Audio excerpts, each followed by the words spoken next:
Fala aí pessoal, beleza? Ivan aqui do canal Opinião Investimentos, dia de falar do HGRU11 pela Pátria Renda Urbana FII, relatório gerencial de fevereiro de 2025. Já tem vários vídeos aqui do HGRU, vou deixar os últimos dois na tela final e na descrição do vídeo. O fundo que aqui tem uma gestão ativa brabíssima, fica até difícil falar sobre tudo aí, né? Mais interessante que vamos ver o que interessa, tá? Mas o que é importante dizer aqui, claro que eu não posso esquecer, dizer que esse vídeo não representa uma recomendação, nem de compra nem de venda dos ativos citados, do ativo citado no caso. Se puder, aí se inscreve no canal, não vai custar nada para você. Se tiver as notificações, tiver dúvida, crítica, sugestão, deixe nos comentários. Uma alavancagem pequena, 6,3%, tá? Para a gestão de ativa dele aí, isso aí não é nada para um valor de mercado aqui de 2,6 bilhões. Vacância física em menos de 1%, vacância financeira também menos de 1%. Caramba, muito bom. Comentário gestor, depois a gente vai olhar os dividendos, mas o fundo apresentou uma receita total de 25,7 milhões, 1,11 por cota, o que relevou a um resultado de 20,4 milhões, 88 centavos por cota. O único evento extraordinário que impactou o resultado desse mês foi a venda da loja pernambucana de Biporã, foi em 28 de fevereiro de 2005, quando ocorreu ao preço de 4 milhões e 900, gerou um lucro em regime de caixa de 6 centavos por cota. Que interessa, né?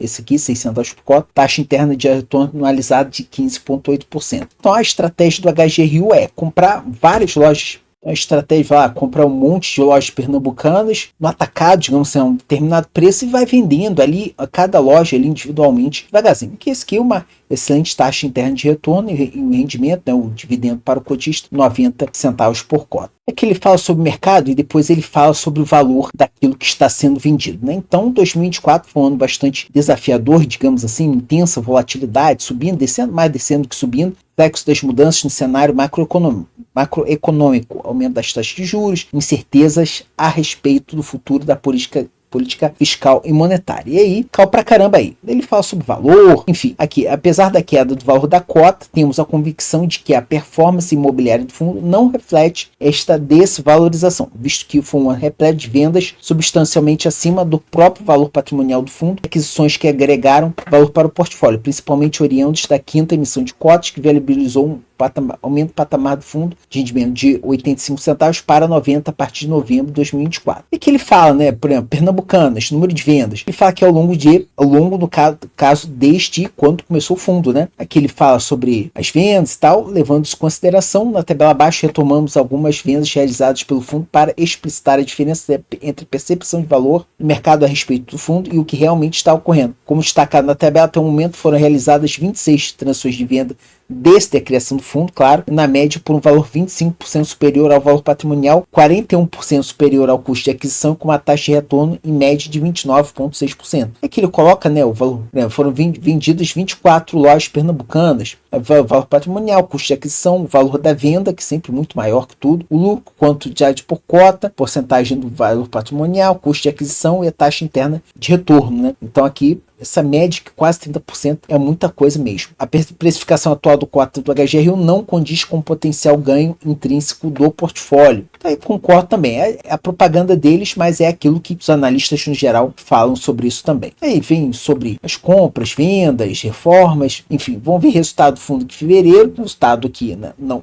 pouquinho menor que os meses anteriores, mas depende daquelas das compras e vendas, dos recebimentos e tal. É aqui o que interessa, né? O resultado está em linha com os meses anteriores. Como eu falei, 2025, claro, tem que comparar, óbvio, de janeiro com fevereiro. Porque o mês de janeiro teve mais recebimento de venda do que em fevereiro. Gosto muito desse tabelão aqui deles, né? De março de 2024 até fevereiro de 2025, o rendimento distribuído religiosamente era 85 centavos por cota, em outubro de 2024 passou a ser 90, veja que em dezembro de 2024 pagou R$1,90, ele pega um pouco daquele acumulado que estava aqui, esse resultado acumulado que é interessante, que hora ele aumenta, hora ele diminui, depois volta a aumentar, diminui um pouquinho aqui, né, pagou aqui R$1,90, deu uma diminuída, mas em janeiro já aumentou, aqui em fevereiro diminui um pouquinho, porque ele usou aqui 2 centavos por cota para complementar esse fevereiro aqui, né? Porque olhando aqui em cima só teve um pouquinho menor aqui a receita de locação, mas não é nada demais aqui. Essa boa gestão ativa também reflete também na quantidade de cotistas, mas as notícias,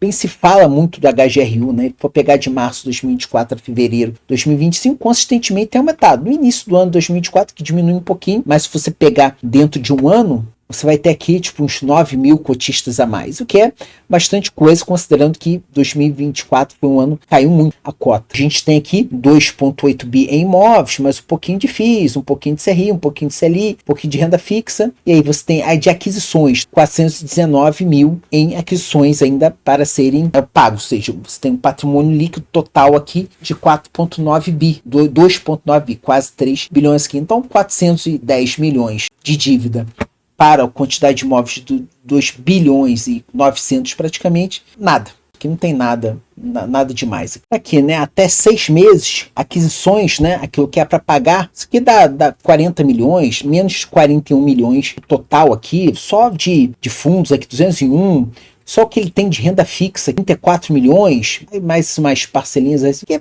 é muito tranquilo mesmo, isso aqui, né, a ser pago, digamos assim. Distribuição geográfica, uma parte em São Paulo, naturalmente, 10% em Rio de Janeiro, 10% aqui. Em Rio de Janeiro, a maior parte que varejo alimentício, varejo vestuário, que Rio, São Paulo, Paraná, educacional Rio de Janeiro, educacional... Então é renda urbana, tem educação, memória pernambucanas, açaí, bem tranquilo isso aqui.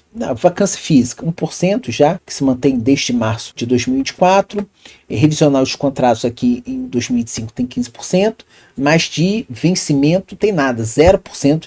Vencimento, mesmo porque em 2026 só 5%, a coisa mesmo começa em 2029. Então, uma média ponderada aqui de tempo pela receita, 10 anos. Então, uma parte do locatário alimentício, né, açaí, Carrefour, acho que está bem diversificado também aqui com relação aos locatários. São locatários com excelente qualidade de crédito, mas está bem diversificado. Então, a maior parte é contrato atípico.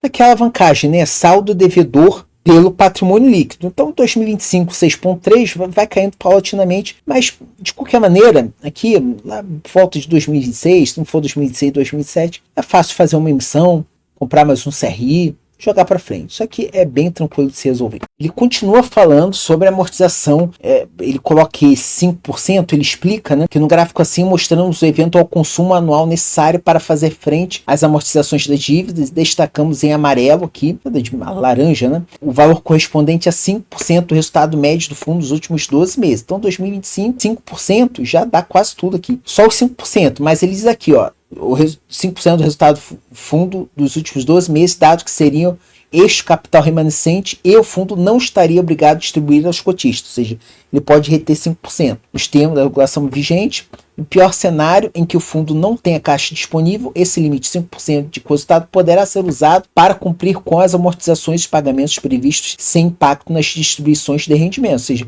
aqui em 2025, 5% paga quase toda a dívida, é bem tranquilo, que se resultado em milhões, aqui está 11 milhões aqui, que é os 5%, já paga quase tudo, os 15%, e só dos 5%. E aqui ele coloca o tabelão dos imóveis, né, para você ver aqui, BMEC Rio de Janeiro, por exemplo, Rio de Janeiro, 8 mil metros quadrados de área bruta local, vacância zero, 133 milhões aqui em valor patrimonial, 4,6, nenhum deles aqui é 5%, né, então todos os imóveis aqui estão abaixo de 5% do patrimônio líquido, o que é uma diversificação assim bastante impressionante. Eu lembro que antigamente, lá em 2018, ele era bem pequeno, era aquele BMEC mais meia dúzia de imóveis, e de lá para cá veio bombando aí, tá aqui todos eles cidades, então vê aqui pernambucanas, né, vejo que tem vários pernambucanos aqui, tudo pequenininho, então ele vai comprando de pouquinho em pouquinho, compra um montão, depois vai vendendo de pouquinho em pouquinho. Então, PVP aqui 0,91,